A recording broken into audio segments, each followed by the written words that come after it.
Hey yo, what's decent? Yo, I got a crazy battle that I want to showcase to you guys. Take notice of how many party members I have on my party. I have 5 to a 6. So now check this out. I'm going to lead up with Heatran and then switch out into Scizor because, man, that is the wrong lead, son.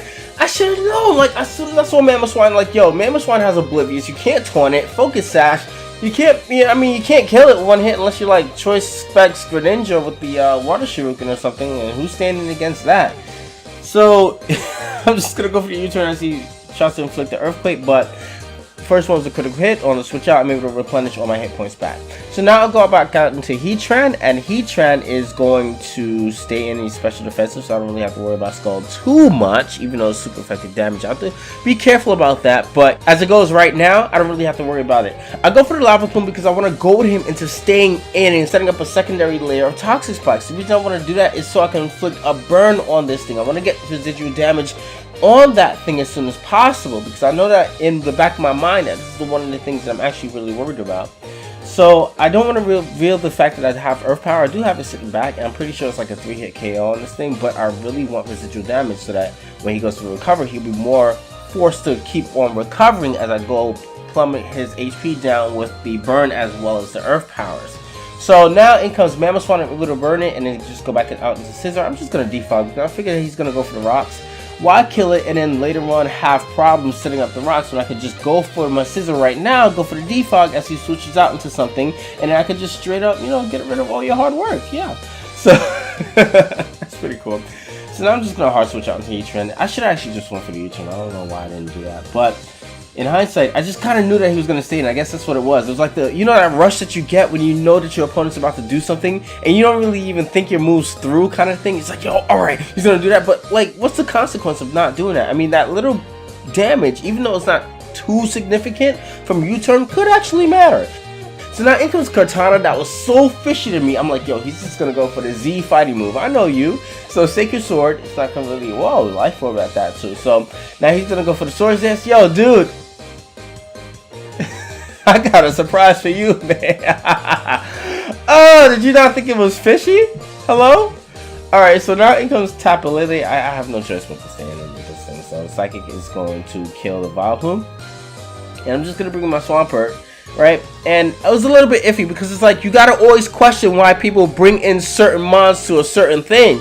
You know, so you always have to question it. So try to switch out sometimes in order to, you know, to gauge where your opponent's level of thinking is. So now in comes this Mega Pincer, goes to the Swords Dance, which is great because I'm able to actually get her for Ice Punch. Boom, son! It's not like I could go for counter and kill it. I actually put counter on this one for this particular battle. So, so Landorus comes in. I have the Rock Slide, so I'm not really worried about it. And he's going to go for the return. And it actually kills. Oh my god. But you know what I remembered? My spread is not too defensive. I am a little bit invested in speed, so that's probably why. So in comes Scizor. I'm just going to go for a Bullet Punch. Replenishing the HP actually worked out a little bit earlier on. I knew he's going to... I took a gamble here, thinking that he was actually going to go for the return. I'm like, is he going to predict me to go for the Roost and then go for the return and kill my Scizor? And I have a +2 monster on my hands? But I guess not. So now I'm able to get my HP invested. And that's great that I made that series of plays, actually. So now I'm just going to use my thinking cap and go for the U-turn like I should have done the secondary time that this thing came in. But I have no choice but to take the Scald. But I have to keep on pressing for, you know, for damage. I can no longer afford to actually try to hope for the burn from the Lava Plume. I have to go out all out with the Earth Power. So now I'll show him Earth Power. He's probably like surprised by that. So he's gonna go for the Skull, and I'm gonna predict him to go for the recovery here. So what I should do is I want to get 2 Leftovers recovery so that I can prepare for the Tapu Koko in the back. So I know he's gonna recover. This is great. So now I can take the time. Like I said, go for the raw. Why do I keep saying Tapu Lele? Tapu Koko comes in, and then now I can just go for the Earth Power. Hopefully this thing is Life Orb. I can take a Life Orb T-Ball. So T-Ball, and are you... Yes! Alright, that's great. So now I'll go for the Earth Power. Does it kill? Oh, it doesn't kill. Alright, so that's great. As long as he does not have Roost, I have to pray that you don't have Roost. I can hard switch out to Scizor. And then just go for the U-turn. So, Thunderbolt, okay. I'm not going to go for the Bullet Punch because that would mean that Scizor's in play still. And that I would have to U-turn back out into Heatran. And Heatran takes some necessary damage when I really need Heatran in order to take out the Toxic. So, In comes this thing, and in comes Heatran. It's not really looking too good because I'm kind of low on hit points, so that's a 3-hit KO. Plus, this thing has access to Recover Scald. I was really hoping for a special defensive drop, so it looks like it's a good game here. I don't really see any way I can win, but that was actually my win condition here.